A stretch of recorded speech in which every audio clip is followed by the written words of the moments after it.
Hello good people of YouTube, Mountbatten here, and today I want to talk for a bit about the Tier 10 French battleship, the Republique. Now, the Republique is in a weird place in the game.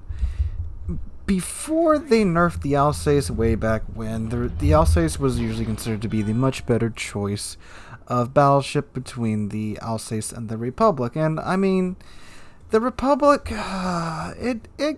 in my opinion, it gets trampled on a little bit too hard. It's certainly its own unique thing, but it also doesn't quite fit in the French battleship line, especially if you look at it. And I mean, of course, you can tell by the title of this video and me talking to you about why the Republique isn't as bad as I think people give it a rap for.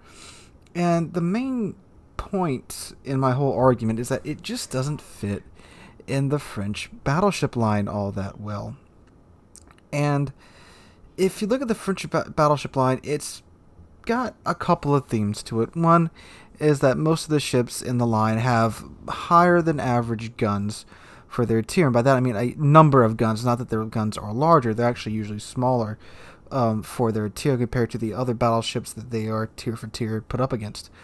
Like with the Lyon, for an example, things got 16 guns. That's a lot of guns on a battleship, but they are small.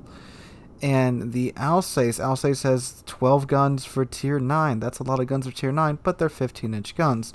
And then you get to the Republique, whose guns are, I mean, they're on the larger side of tier 10 guns at 17.5 inches, but they're not the largest at the tier, nor are they smaller than the smallest guns at that tier. Out of the tech line ships, that would of course be the Montana with 16-inch guns, or the Bourgogne, the premium tier 10 French battleship that's an up-tiered Alsace with 12 15-inch guns. And she's got a couple things right for her line. The armor's right, the speed boost consumable is right, but I mean, it's weird. She has 2 turrets with 4 guns per turret, and she only has 8 guns and a quick reload. Thank God, because other than, if it wasn't for that reload, then the ship really just wouldn't fit at all in her tech line, or at tier 10 in general either. And she's got the shape. It looks like a natural design evolution of the hull, but maybe if the whole French battleship line was a bunch of, you know, it's a bigger graph speed, it's a bigger graph speed, then you get to the tier 10 to the Republic with a super speed. And it's got decent AA, of which that fits pretty well for the battleship line, for the French battleship line. Richelieu has good AA, so does Alsace, and Leon's got pretty decent AA too from my experiences with her. Of course, AA's still kind of all over the place right now. And it's just so weird that they just chose to put this ship as the tier 10. What they really should have probably done is just a bigger Alsace, give it 16-inch guns, or heck, you could have given it the 17-inch guns of the Republique, but with a normal load time, so only like a 30-second reload, and given it 12 guns in the same layout as the Alsace. That's all they really had to do. And I mean, maybe of course buff the armor a little bit on the Alsace, but no, they made this Republique thing that was the France. And I have a question for you guys too. I swore I saw a video about how the funnel on the Republique was supposed to turn as the ship turns, but now it doesn't, even though it looks like it's designed to turn, but it doesn't anymore. Or I don't know, I'm not sure if it ever really did either. I just remember seeing a video on that, but anyway, that's besides the point. So she's the oddball of the line, but it's at tier 10. And if you look at the American battleship line, the British battleship line, the German battleship line, the Soviet battleship line, it's all a natural evolution. Only the French battleship line and then the Japanese battleship line kind of throw your curveballs, because you get from pretty much with the Japanese battleship line, you have battlecruiser, battlecruiser, battlecruiser, battlecruiser, battlecruiser. Then you get to the Izumo, and it's like, the hell is this thing? But then you realize Izumo's the rough transition from battlecruiser to Yami, and yeah. But I mean, the Yami did exist, at least, so they have that going for them with the Japanese battleship line. But the Republic is a paper ship through and through. Most of the actually no, not most, the Tier 9 and Tier 10. I'm pretty sure that Leon was a paper ship too. I'm not exactly sure, but then of course the Soviet battleship line, which is 100% paper, but they made that fit quite well.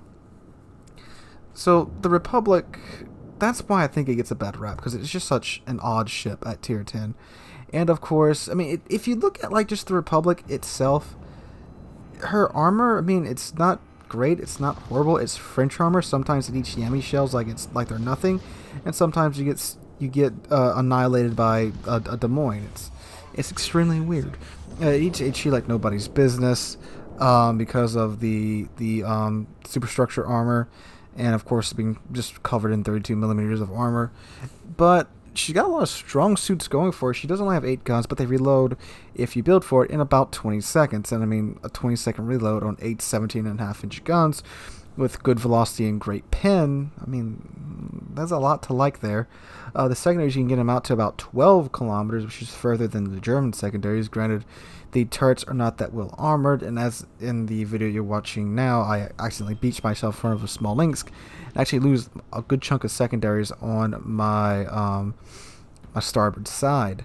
So even though they're longer range and they're really good at setting fires and they're really good against destroyers, they are of course more easily destroyed.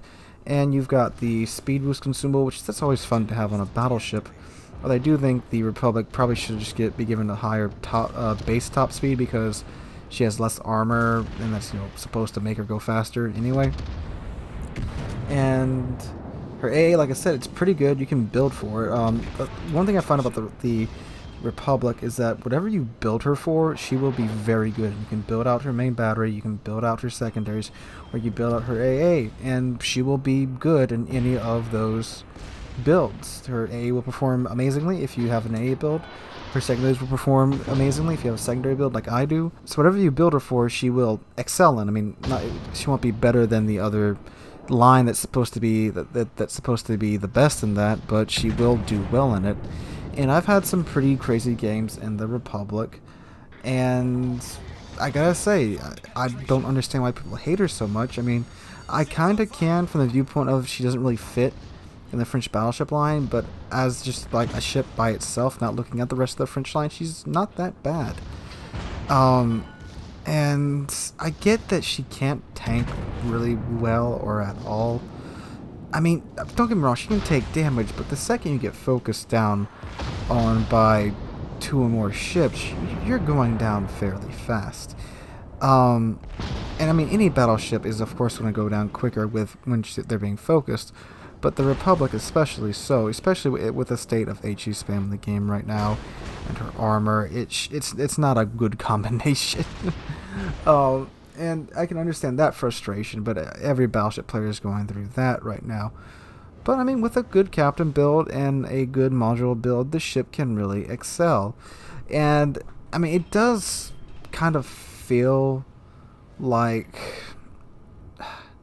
I mean, because at the end of the day, you do only have 8 guns at Tier 10, and that does feel kind of suckish. And in the day and age of HE spam and hiding behind islands and trying to get shots around corners without getting melted by the 3 or 4 HE spammy ships waiting to melt you, where you can only stick your bow out and you only have 4 guns, and because you have good pins and high velocities, you just get overpins on broadside cruisers. It's pretty dang frustrating, I am not going to lie. Not in this video, but I mean, not in this clip that you're watching now, but in a game I had after this, I mean, I blasted a broadside small Lynx that I did like 6,000 damage to it with, I think it was like 3 or 4 overpins on his Citadel. It's like, oh, come on, game, come on. But I mean, I understand that's the mechanic and all, but it can't help but feel like a little bit of bullshit. Which is why I also built up the secondary, so they can just chew through it anyway in a matter of time. But again, it is what it is, and I do feel like she's a pretty dang good ship. Is she as good as some of the other battleships at Tier 10? No, of course not. She's not as good of a brawler as the Grosser Kurfürst. She's not as good at range as, well, even the Montana, because even with the main battery build on the Republic, her dispersion still is just so wonky at range. Is she as good of an AA ship as the Montana? No, even with an AA build. And again, AA right now is really hard to call just because of the changes that are still being introduced and tweaked with the AA. But overall, she's a good ship. I don't think she deserves a lot of the hate she gets. She's definitely a different playstyle from most other battleships. It's kind of like playing the Iowa, at least the way I play the Iowa, which is I try not to stop. I always try to keep on the move and keep maneuvering, because like the Iowa, the Republic isn't all that tanky. Though I would say the Iowa is actually more tanky than the Republic, because you can actually bow tank properly in an Iowa. But if I can avoid those situations in either ships, I do. And you do have to show quite a lot of ankle to get your both of your turrets on target. So that also probably leads to a lot of the frustration with her, which is properly placed because her gun angles do suck. And you do have to show quite a bit of side to get all of her guns on target. So there is that. But overall, pretty good ship. Is it worth the grind? But I would say the Alsace is definitely worth the grind. And just by playing Alsace, you should unlock the Republic pretty fast. Alsace is a really fun ship. You can go and watch my old first and second impressions videos on Alsace. She's a really fun ship to play, and you will get the Republic by playing her. So there is that route if you want to take that route. But guys, thanks for watching today's video. And again, I was really just spurred on to say this by some of the comments left on the German battleships video from yesterday. I saw a couple of them talking about how cruddy the Republic was. I just wanted to address that. But anyway, thank you for watching. If you enjoyed the video, drop a like, leave a comment, and subscribe. We're on our way to 5,000 subscribers now. I can't thank you guys enough against the 4,000 as fast as we did. Also, I hope you come out to the live stream tonight and join me there. Hopefully, barring any internet connections, we will have a full stream tonight. Any internet connection issues, because we had some last time. But anyway, guys, again, thank you for watching. Hope you have a wonderful Friday, and hope to catch you guys in the next one.